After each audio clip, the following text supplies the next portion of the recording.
que tu as entendu nos prières. Nous sommes reconnaissants, Père. Parce que dans cette atmosphère, Père, nous ne considérons plus une personne. Nous ne lèvons pas un nom autre que Jésus-Christ. Au nom de Jésus, tout genou fléchit. Dans le ciel, sur la terre, aussi dans la mission des témoignages, au nom de Jésus, tout fléchit. Le cancer quitte les corps.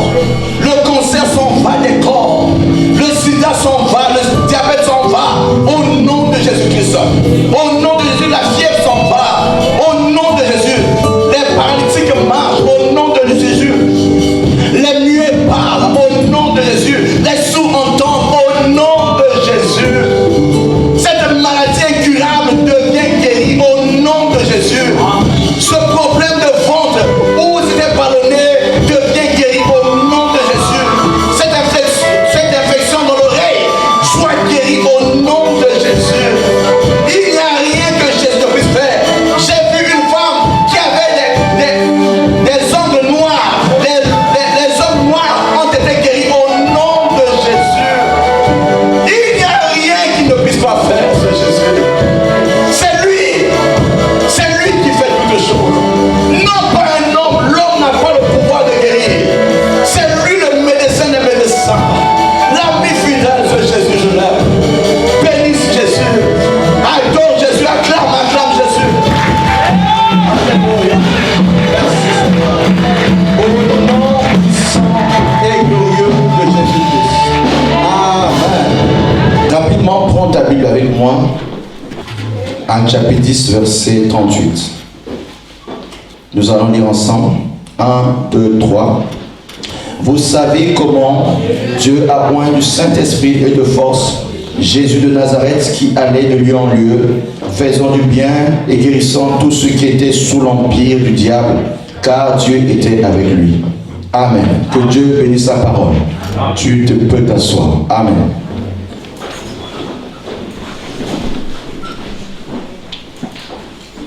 Alléluia. Ce matin, nous allons parler de dominer sur la maladie. Amen. Dominer sur la maladie et les infirmités. Amen. Être en bonne santé veut dire ne pas avoir la maladie. Être en bonne santé veut dire ne pas prendre les médicaments. Être en bonne santé veut dire ne pas suivre un traitement. Être en bonne santé veut dire ne pas être à l'hôpital. Être en bonne santé implique ne pas avoir une situation où une partie du corps est malade. Mais aussi être en bonne santé, c'est avoir la paix dans son âme et ne pas avoir quelque chose qui te reproche. Amen. Être en bonne santé, c'est pas pleurer en silence quand tout le monde est dans la joie. Être en bonne santé, c'est que les pleurs que tu fais en secret, tu ne peux plus les faire parce que ton cœur est dans la joie. Jésus a dit dans ce passage que l'onction de Dieu lui a été donnée. Amen. Et la force lui a été donnée. Pourquoi? C'est pour délivrer, guérir ceux qui étaient sous l'empire du diable. Amen. La maladie est une forme de servitude. Lorsqu'une personne est malade, deux fois la personne n'arrive même plus à se nourrir lui-même, elle-même. La personne a du mal même à prendre soin de fois des besoins qui sont inhérents à sa responsabilité. Deux fois toute la famille manque de voix à manger parce que papa a pris toutes les ressources de la maison pour sa santé. Amen. La maladie, c'est un ennemi dans le corps de l'homme parce que le corps de l'homme n'a pas été créé pour être malade. Lorsque l'homme tombe malade, il y a des causes. Et les causes sont plusieurs. Amen. Il n'y a pas de maladie que nous avons héritée comme ça. Il y a toujours une cause derrière chaque maladie.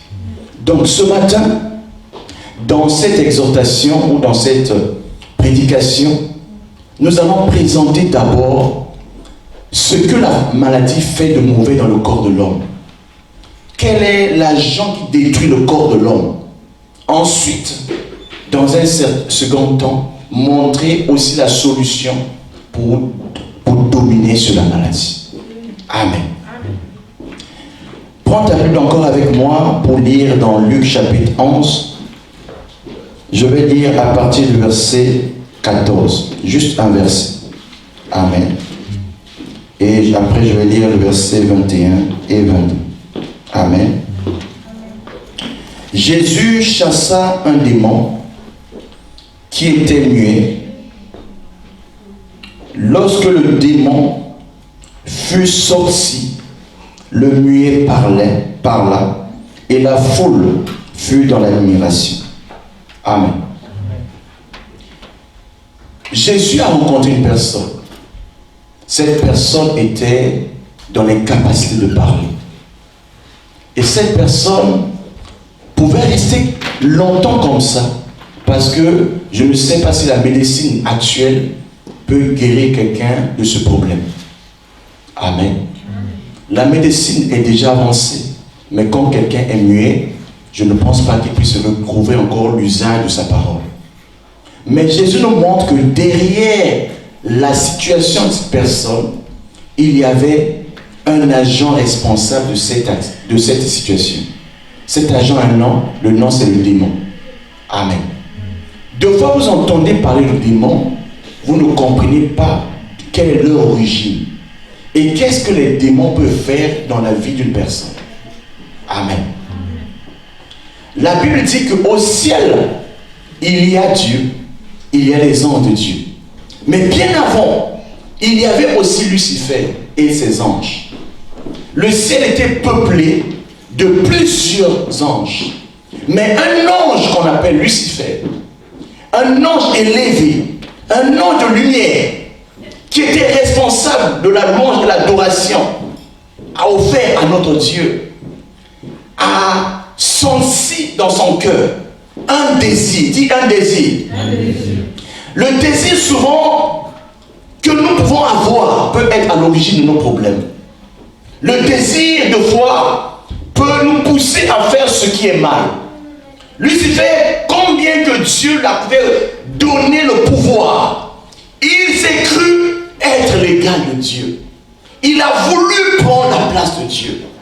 Il a élevé une calomnie, il a élevé une cabale, il a élevé un groupe de personnes pour défier l'autorité de Dieu dans le saint temple de Dieu. Il a décidé de se lever comme rebelle pour combattre Dieu dans la place où Dieu règne. Cela peut paraître bizarre.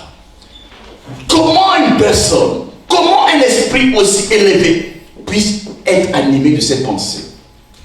Nous allons comprendre plus tard que cette pensée a suffi pour que Lucifer se mette en action.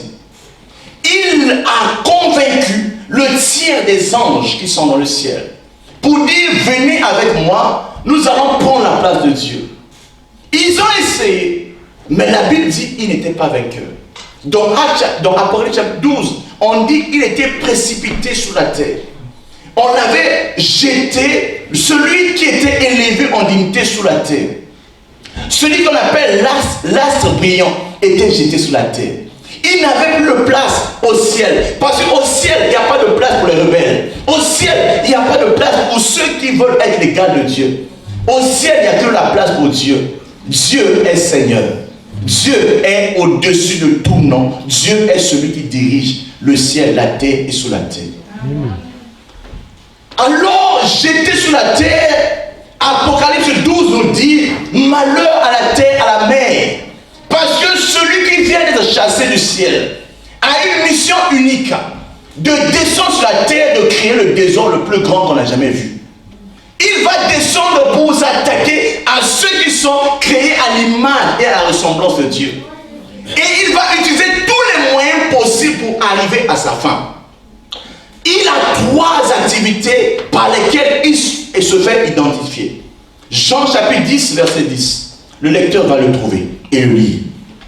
Il a 3 missions fondamentales auprès de la race humaine pour dénigrer l'homme, l'avilir et le rendre esclave de sa domination. Jean chapitre 10, verset 10. La Bible dit, le voleur ne vient que pour dérober. Son nom c'est le voleur. Dis le voleur. Il n'est pas propriétaire de l'homme. Il n'a jamais créé un homme. Le diable n'a jamais créé un homme. Aide-moi le dire. Le diable n'a jamais créé un homme. Le diable n'a jamais créé un homme. Mais il veut faire du mal à l'homme. Comment? C'est ce qu'il va dire. Le voleur ne vient que pour dérober, égorger et détruire. Moi, je suis venu afin que... Arrête-toi là, jeune homme, va doucement. Le voleur a combien de missions? La première mission, c'est quoi? Vous savez ce que c'est dérober?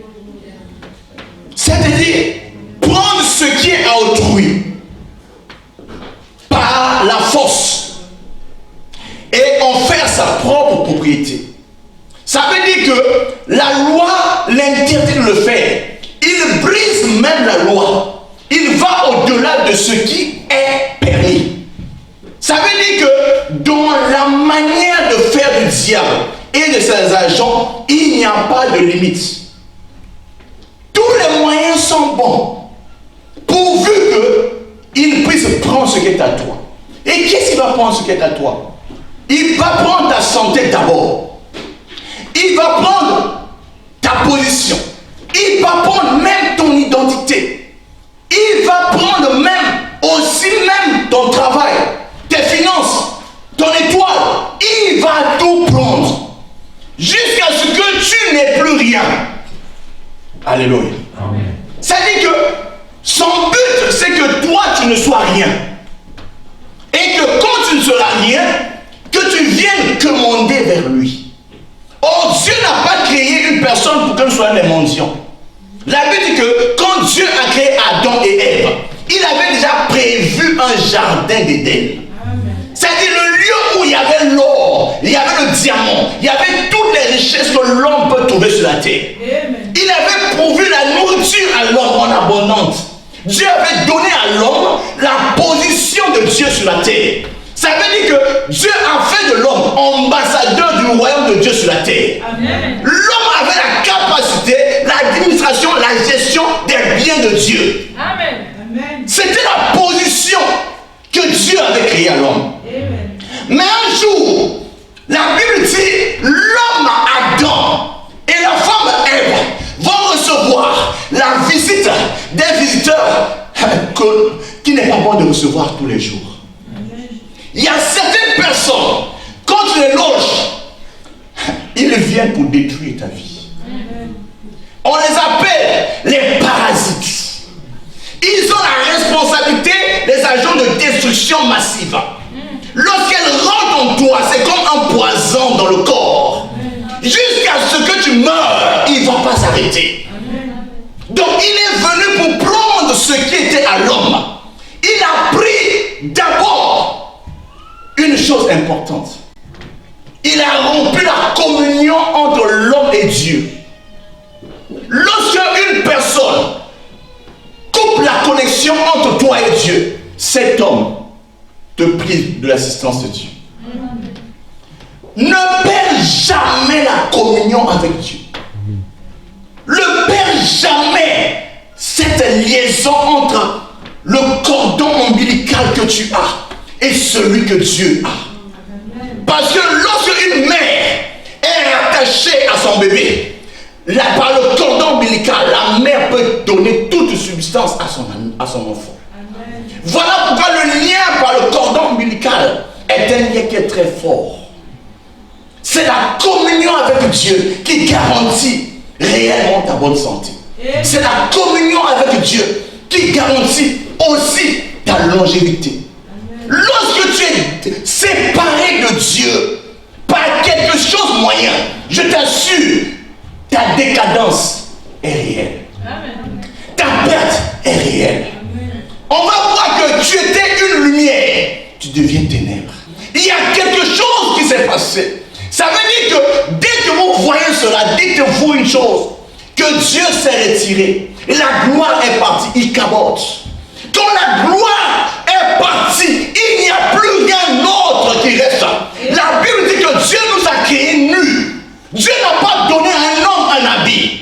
Nous sommes sortis du ventre de notre mère nus. Pourquoi? Parce que Dieu avait pris le soin de nous habiller de sa gloire. Et cette gloire n'était visible qu'à Dieu et à ceux qui sont du ciel. Cette gloire, c'était le moyen de l'humilité vis-à-vis de la maladie. Aucune maladie ne pouvait toucher l'homme. Parce que la gloire de Dieu était sur nous. Je peux te dire une chose. La communion avec Dieu est la garantie de la longévité. Montre-moi une personne qui est toujours dans la présence de Dieu.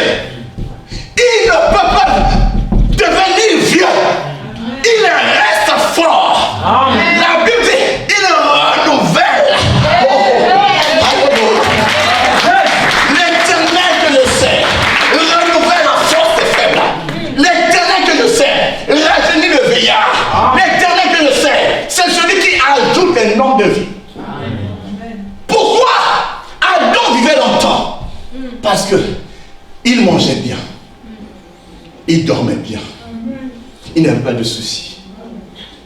Tout ce qu'il voulait, il le trouvait. Il n'avait pas à aller travailler. Il avait seulement à accueillir. Alléluia. C'est fini ce temps-là. Pourquoi?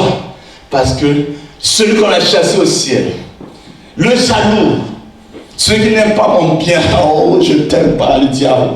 Celui qui n'aime pas mon bien est venu pour prendre tout ce qui est à moi.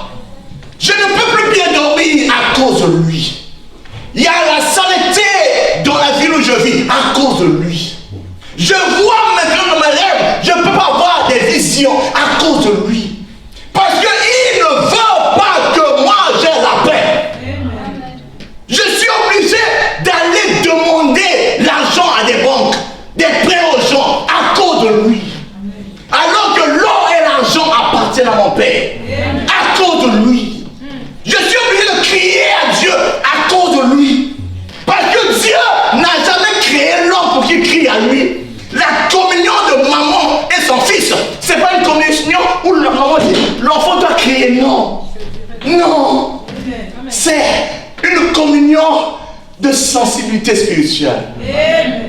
Aussi longtemps que l'enfant a faim, maman sait déjà. Elle pourvoit ce besoin. Je veux te dire une chose. Le diable ne va plus voler ce qui est à toi. Au nom de Jésus. La deuxième formule de diable, c'est quoi? Égorger. Égorger. Quand on parle d'égorger, il y a beaucoup de choses. Il peut tuer ta vie. Comment? Vous savez, vous connaissez l'homme qu'on appelle Job. Amen. Job. Amen. Job avait tout. Tout ce qui peut faire qu'un homme puisse bonder sa poitrine, dire Dieu m'aime. Job l'avait. Job avait des jolis enfants. Job avait la richesse. Job avait des biens. Mais en un jour, dis en un jour, il a tout perdu. Au lieu qu'il s'arrête là, il va aussi toucher même le corps de Job.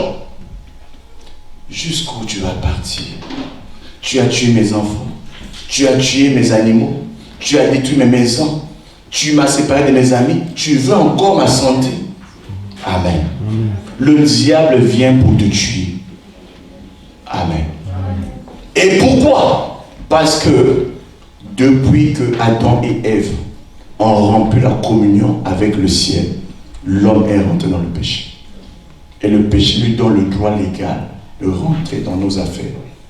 Amen. Amen. Mais lorsque l'homme prend conscience de son péché, l'homme le confesse, Dieu le pardonne, Dieu le lave, et l'homme peut avoir encore la communion rétablie avec le Père. Amen. Le problème avec l'Église et avec beaucoup de gens, c'est que les gens croient que Dieu est loin. Les gens croient que Dieu est à l'origine de leurs problèmes. Dieu n'est jamais l'auteur de nos problèmes. Si tu es malade, Dieu n'est pas l'auteur de la maladie. Celui qui tue le corps a un nom. Son nom, c'est le voleur. Amen. On fait la troisième chose. Détruire. Et détruire. Amen.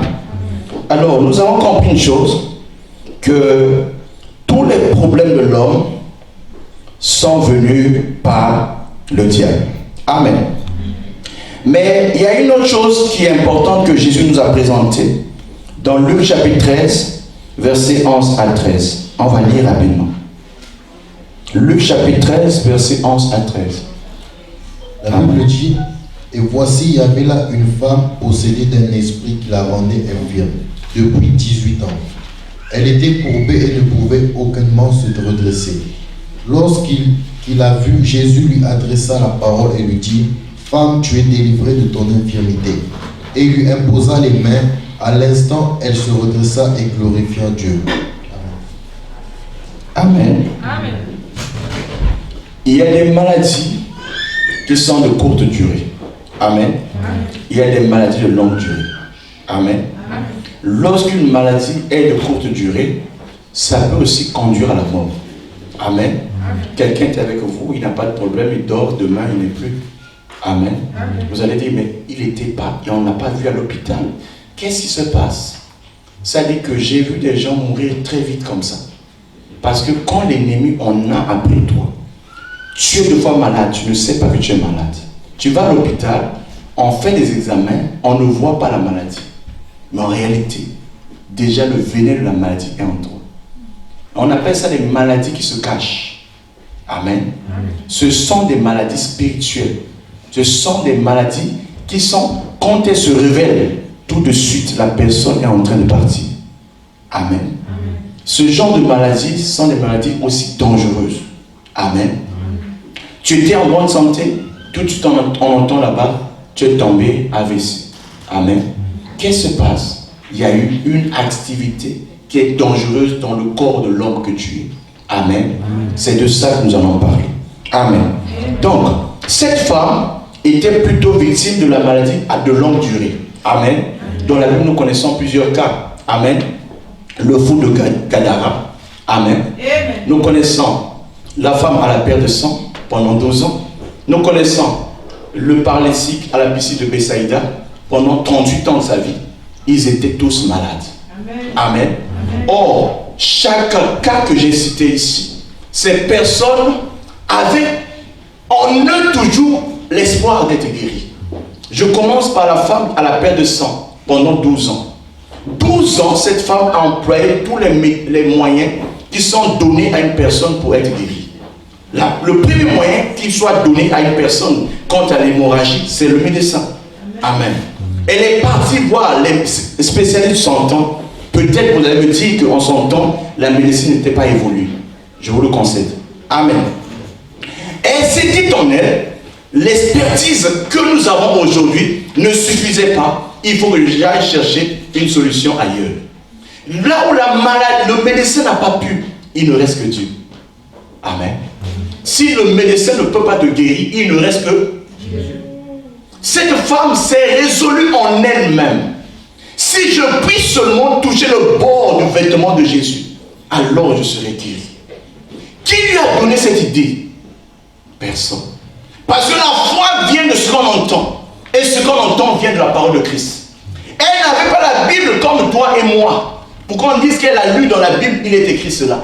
Elle n'avait pas Romains chapitre 10, verset 17, où on dit la foi vient de ce qu'on entend et ce qu'on entend vient de la parole de Dieu. Amen. Elle a seulement eu l'information que Jésus-Christ est dans la ville. Je t'assure, mon frère, ma soeur, il y a des opportunités qu'il ne faut jamais rater dans la vie. Amen. Quand Jésus est dans la ville, ça veut dire ceci, que toute personne, on lui donne la même chance de la guérison. Amen. Quand Jésus est dans la ville, ça veut dire que toute personne a le droit de le toucher. Amen. Quand Jésus est dans la ville, ça veut dire que toute personne peut s'approcher de lui. Quand Jésus est dans la ville, ça veut dire le bénéfice, c'est pour tout le monde. Quand Jésus est dans la ville, ça veut dire la souffrance du passé s'arrête. Quand Jésus est dans la ville, ça veut dire mon aujourd'hui sera différent. Amen. La femme à la perte de sang l'avait compris. Amen. Elle s'est dit, Jésus se trouve. Le problème avec beaucoup de gens de Toulouse et d'ailleurs, lorsqu'on lui dit viens à l'église, il regarde celui qui donne l'invitation. Il se dit qu'est-ce que je peux aller trouver de bon là-bas? Alléluia. Amen. En venant à ce lieu, tu viens rencontrer la parole. Amen. La Bible dit, en recevant la parole, nous sommes devenus des dieux. Amen. La parole nous a donné le pouvoir de devenir. Amen. La parole donne le pouvoir de devenir. Amen. Devenir qui? Un type identique à Jésus-Christ. Ça veut dire que la même structure, la même composition, la même création, le même effet, le même design, nous l'avons reçu par la parole. La parole dans la vie d'une personne produit quelque chose de grand. Ça se passe dans la parole. La parole produit en toi l'information céleste. Tu reçois en toi l'information que l'école ne peut pas donner. La parole produit en toi la divinité en toi. Christ en moi, l'espérance de la gloire. La parole en moi produit en moi le changement d'ADN. La parole en moi. La parole. La parole. En recevant la parole de Dieu, en recevant cela, je quitte du niveau des humains, je rentre dans le niveau de fils de Dieu. Amen. Des filles de Dieu. Amen. Ça veut dire quoi? Parmi les enfants que Dieu a donné naissance, je suis peut-être un enfant adoptif, mais j'ai les mêmes droits. J'ai les mêmes droits que Jésus. La parole confère à l'homme la nationalité du ciel. La parole confère à l'homme le statut d'ambassadeur sur la terre. La parole confère à l'homme le pouvoir de dire aux démons, au nom de Jésus, quitte ce corps. Parce que voici les miracles qui accompagneront ceux qui auront cru en mon nom. En mon nom, ils imposeront les mains aux malades et les malades seront guéris. C'est pas un seul pasteur. Toi, tu peux le faire. Amen. Pourvu que la parole de Dieu soit en toi. As-tu reçu la parole? Tu ne peux dominer sur le diable que lorsque tu as reçu la parole. Amen. Comment? La parole, quand elle vient en toi, elle tape au cœur. Veux-tu me recevoir? Alléluia. Amen. Après, chapitre 3, verset 20. Voici, je me tiens à la porte et je frappe. Si quelqu'un entend ma voix, ouvre son cœur, j'entrerai en lui. Je soupirai avec lui et lui avec moi. Amen. Depuis longtemps, Jésus frappe à la porte de ton cœur. Mais le problème, tu refuses d'ouvrir le cœur. Donne ton cœur à Jésus. Amen. Ne lutte pas seul. Dieu ne nous a pas créés pour souffrir. Ne lutte pas avec tes problèmes. Peux-tu donner ton cœur à Jésus? Il va changer ta vie pour toujours. Le problème avec l'homme, c'est que nous voulons commander Dieu. Nous voulons dire c'est mon cœur. Mais le cœur que tu as été donné par Dieu. Amen. Tu n'as pas été créé avec un cœur. Dieu t'a donné ce cœur pour que tu l'aimes. Amen. Amen. Dieu t'a donné le cœur pour que tu puisses être aussi l'un des enfants de Dieu. Amen. Ce matin, si tu entends ma voix, n'endurcis pas ton cœur. Amen. Ouvre ton cœur à Jésus. Et quand Jésus rentre dans un cœur, qu'est-ce qu'il fait? Il commence à traiter tout ce qui est problème dans ton cœur. Il y a des problèmes de cœur que même le pasteur ne connaît pas. Il y a des problèmes de cœur qui sont des secrets. Aujourd'hui, si tu mets ça sur la table, tout le monde va dire, oh, tu as ça comme problème. Amen. Amen. Mais il faut que celui qui connaît les cœurs, alléluia, rentre là-bas. Le réparateur de voiture, c'est lui qui ouvre le moteur. Quand il touche, la pièce ne va pas. Tu vas repartir du garage guéri. Et laisse ton cœur. Tu as trop souffert, mon frère. Tu as trop souffert, ma soeur. Ouvre ton cœur à Jésus. N'aie pas des chambres dans ton cœur que tu dis, tu peux toucher à ça, mais pas ici. Non. Tu n'es pas un magicien. Tu n'es pas un sectaire. Mais tu es un enfant de Dieu. Dis à Dieu, me voici. Fais de moi ce que tu veux. Change-moi. Ne discute pas avec la parole de Dieu. Laisse la parole de Dieu toucher ton cœur. Heureux ceux qui sont pauvres en esprit. Pourquoi? Parce que le royaume de Dieu, c'est pour eux. Si tu n'es pas pauvre d'esprit, ça veut dire que tu ne peux pas accepter que la parole te corrige. On te dit la parole dit ceci. Toi, tu dis non. Moi, je pense ceci. Non. Dans le royaume de Dieu, nous n'avons qu'une seule constitution. La parole. Ce que Dieu a dit, c'est ce que nous faisons. La Bible dit que lorsque nous recevons la parole crée en nous ce qu'on appelle la régénération.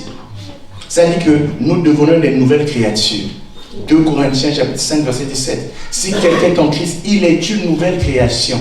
Je ne dis pas créature, création. Ça veut dire que tu es un spécimen qui n'existait pas avant. Ça veut dire que Dieu n'a pas fini de faire. Dieu s'est arrêté le 7e jour. Mais je te dis, lorsque quelqu'un reçoit Jésus-Christ en lui, il devient une nouvelle création. Ça veut dire que... Alléluia. Fais-moi te dire une chose, c'est un mystère. En recevant Christ en toi, tu deviens une nouvelle création. Ça veut dire que le visage ne change pas, les cheveux ne changent pas, la marche ne change pas, mais l'être intérieur change. Amen. Tu deviens une autre personne. Tu dis, mais hier j'étais violent, mais où est partie la violence? Je me fâchais facilement, mais c'est parti où? On m'insulte comme ça, je n'arrive pas à réagir. Non, mais il est rentré.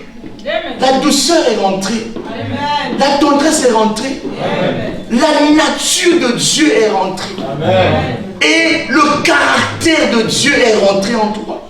Amen. Dieu est amour, tu deviens amour. On te dit, tu dis, j'ai fait encore. On t'insulte, tu dis, oh, c'est pas moi, mais continue, c'est pas grave. Tu ne réagis pas aux insultes. Parce que Jésus en toi t'a changé. Amen. L'agneau en toi commence à se manifester. Amen. Tu te dis, mais c'est pas moi, j'étais pas comme ça. Qu'est-ce qui se passe? Personne n'a rencontré Jésus, n'est resté la même personne. Veux-tu me montrer quelqu'un qui a rencontré Jésus, qui n'a pas changé? Ça me surprend que toi, tu ne changes pas. Il n'y a que 2 personnes qui ne changent pas. Rabbi ne change pas. Amen. Rabbi ne change pas. Rabbi ne change pas. Il est le même. Rabbi, c'est qui? Jésus. Jésus est le même, hier, aujourd'hui, éternellement. Dieu est le même, hier, aujourd'hui, éternellement. Malachie, chapitre 3, verset 6. Hébreux, chapitre 13, verset 8. Et aussi le Saint-Esprit est le même, hier, aujourd'hui, éternellement. Amen. Amen. C'est les 3 qui ne changent pas. Si toi, tu ne changes pas, alors je dis, soit tu es Dieu, soit tu es le Fils de Dieu, soit tu es le Saint-Esprit, ou encore, tu es le voleur. Amen. Amen. Mais tu es un disciple nouveau. Amen. Tu es une création nouvelle. Amen. Donc arrête avec le péché. Arrête avec l'hypocrisie. Arrête avec la nature adamique en toi. Amen. Que l'homme en toi, le nouvel homme, puisse sortir en toi. Amen. L'apôtre Paul est venu chez les Corinthiens dire une chose. Je suis venu faible de corps, mais je suis venu démontrer la puissance de l'esprit. Je cherche une seule chose, Christ est ressuscité parmi vous. Lorsque Jésus, ce n'est pas le Jésus de Marie, pas le Jésus enfant, le Jésus ressuscité, lorsqu'il rentre dans ton cœur, tu deviens une nouvelle personne. Amen. La prédication de l'évangile est une puissance pour le salut de quiconque croit. Tu ne peux pas faire les mêmes erreurs que tu faisais hier. Si tu vois ça, dis-toi, il y a quelque chose qui ne va pas. La parole n'est pas encore rentrée en toi. Tu ne peux pas faire les mêmes erreurs d'hier. Parce que si tu marches selon la parole, tu ne peux pas faire les œuvres des ténèbres. Si tu fais les choses des ténèbres, les cache-cache, ah le pasteur n'est pas là, on peut faire. Non, non, non, non. Quel évangile évangile as-tu reçu? As-tu reçu le même évangile que Pierre a reçu? Qui a fait que Pierre, qui avait régné Jésus à la croix, est devenu le prédicateur de la parole? As-tu reçu le même évangile que Paul a reçu? Il a dit, j'ai rencontré Jésus sur la route de Damas. Et depuis ce jour, je suis tombé avec pendant 3 jours. Et il m'a dit, personne ne peut lutter contre lui. J'ai décidé de mettre ma vie en tes mains. Église, que Jésus en toi soit le Jésus ressuscité. Non pas le Jésus du tombeau seulement. Non pas le Jésus qui marchait à Jérusalem. Le vrai Jésus. La femme qui avait la perte de sang, maladie de longue durée, accomplit cela. C'était évident. Il faut une rencontre avec Jésus. Ce matin, je veux te dire, tu ne peux pas dominer sur la maladie si tu n'as pas la rencontre avec Jésus. Amen. Cette rencontre est la clé de la domination. Amen. Il n'y a pas de domination sans la rencontre avec la personne qui est capable de dominer sur la maladie. Amen. Son nom, c'est Jésus. Amen. Vous comprenez? Amen. Si tu rencontres Jésus aujourd'hui, je te dis, ce n'est pas une histoire d'église, c'est une histoire de relation. Amen. Dieu va rétablir la relation. Amen. Dieu va rétablir la communion. Amen. Dieu va rétablir l'alliance qu'il a entre le Père et le Fils. Amen. Alléluia.